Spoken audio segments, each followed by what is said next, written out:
For Aisha Rayman, life had always been about walking the fine line between personal desires and societal expectations. A devoted wife and mother living in the quiet suburbs of Atlanta, Georgia, Aisha seemed to embody the perfect image of a traditional Muslim woman. Aisha had married Farhan Rehman at the age of 19, in an arranged union that her conservative Pakistani family had orchestrated. Farhan, a successful accountant, was steady, reliable, and deeply rooted in his faith. Over the years, they'd built a life together, raising their son, Zaid, now a precocious 17-year-old high school senior. To their neighbors and friends, the Raymans were the epitome of a respectable immigrant family, active at the local mosque, kind to their neighbors, and involved in community events. But beneath the surface, cracks had begun to form in Aisha and Farhan's marriage. Farhan's long work hours and increasing focus on religious obligations left little room for intimacy or emotional connection. Aisha felt trapped in a life that was predictable, suffocating, and void of passion. She often found herself reminiscing about the dreams she had abandoned. Dreams of becoming a writer, of traveling, of living a life untethered by the rigid expectations of her community. Her loneliness deepened when Zaid's best friend, Tariq Hassan, entered their lives. Tariq, a charming and athletic 18-year-old, had been a fixture in their home ever since he and Zaid had become inseparable in middle school. Tariq was everything Zaid was not: outgoing, confident, and brimming with charisma. Aisha found herself drawn to Tariq in a way that both thrilled and terrified her. At first, she dismissed her feelings as harmless infatuation, but as the months went by, the line between admiration and desire blurred. One evening, when Farhan was away on a business trip and Zaid was out with friends, Tariq stopped by the Rahman household to pick up a book he had left behind. Aisha invited him in, offering him tea and snacks as they chatted in the kitchen. What started as casual conversations soon turned into a confessional. Tariq spoke about the pressures he faced at home, his strained relationship with his father, and his dreams of escaping to college. Aisha, in turn, opened up about her own frustrations and longings. That night, an illicit affair began, one that would unravel the lives of everyone involved. For months, Aisha and Tariq carried on their secret relationship, meeting in stolen moments while Zaid and Farhan remained oblivious. But their affair was not without its risks. Aisha lived in constant fear of being discovered, knowing the consequences would be catastrophic. In her community, a scandal of this magnitude would bring shame not only to her, but to her entire family. And yet, she couldn't bring herself to end it. Tariq represented a freedom she had never known, a chance to feel alive again. The turning point came one fateful afternoon in late spring. Tariq had come over while Zaid was at basketball practice. As they sat together in the living room, the door unexpectedly opened. Zaid, having injured his ankle, had come home early to rest. He froze in the doorway, his eyes darting between his mother and his best friend, who were sitting too close for comfort. A tense silence filled the room as Zaid's expression shifted from confusion to realization. "What's going on here?" Zaid demanded, his voice trembling. Aisha tried to compose herself, but her mind raced. Aisha stated, "It's not what it looks like. Tariq was just helping me with something." Tariq, panicking, stammered, "Yeah, man, it's nothing. You're reading too much into it." But Zaid wasn't convinced. He stormed out of the house, leaving Aisha and Tariq to grapple with the realization that their secret was no longer safe. The next few days were tense. Zaid avoided Aisha, barely speaking to her and refusing to bring Tariq around. Aisha's worst fears were confirmed when she overheard Zaid on the phone, angrily telling someone, "I can't believe her. My own mom. This is disgusting." Aisha confronted Zaid that evening, desperate to explain herself. "Zaid, please. I made a mistake. I'm so sorry. I never wanted to hurt you."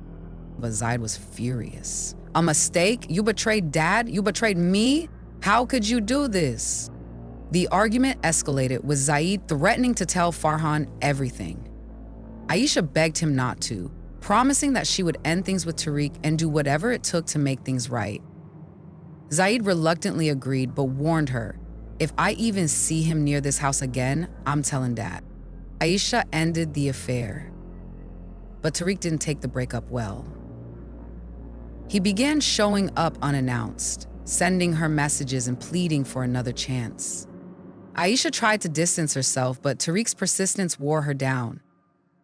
The situation reached a boiling point when Tariq confronted her one evening, demanding to know why she had cut him off. "You used me," Tariq accused, his voice filled with anger. "You can't just throw me away like this." "Tariq, you need to leave," Aisha said firmly. "This was a mistake. It's over." But Tariq refused to listen. The argument grew heated, and in a moment of desperation, Aisha grabbed a heavy candlestick from the table and struck him. Tariq collapsed, blood pooling around his head.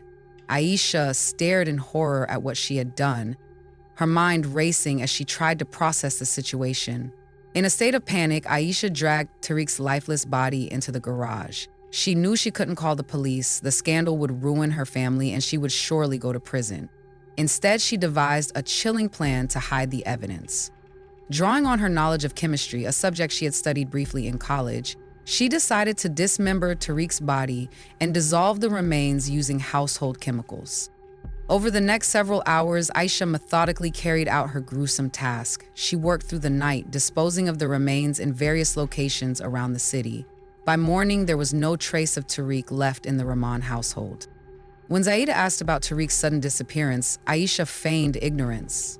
"Maybe he went on one of his spontaneous trips," she suggested. "You know how he is." But Zaid wasn't convinced. He knew Tariq wouldn't just leave without telling him, and his suspicions grew as days turned into weeks. Meanwhile, Tariq's parents reported him missing, prompting a police investigation. Detectives interviewed Zaid and Aisha, but both denied knowing anything about Tariq's whereabouts.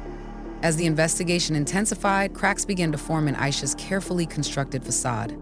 A neighbor reported seeing Tariq enter the Rahman household on the night of his disappearance, and forensic evidence linked traces of blood in the garage to Tariq. The police brought Aisha in for questioning, and under pressure, she confessed to the killing, claiming it had been an accident. The trial was a media sensation, with reporters dubbing Aisha the suburban widow and dissecting every detail of her life. Prosecutors painted her as a manipulative woman who had seduced a teenager and murdered him to cover up her affair.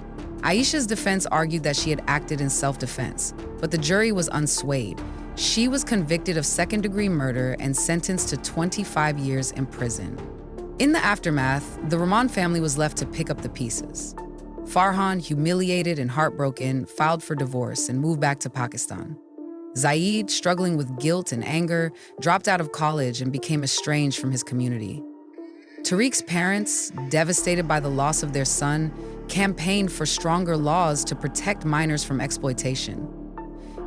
Aisha, now serving her sentence, spent her days reflecting on the choices that had led her to this point. She became a subject of fascination for true crime enthusiasts, her story serving as a caution. Man, this case is absolutely chilling. It's the kind of story that leaves you questioning how far someone would go to protect their darkest secrets. The lies, the betrayal, the devastating ripple effects. It's just wild. What would drive someone to such extremes? Let me know your thoughts in the comments, because honestly, this one's tough to process. Thanks for watching, and as always, I'll see you in the next one. The names, the details, and the sentences of this case are not real.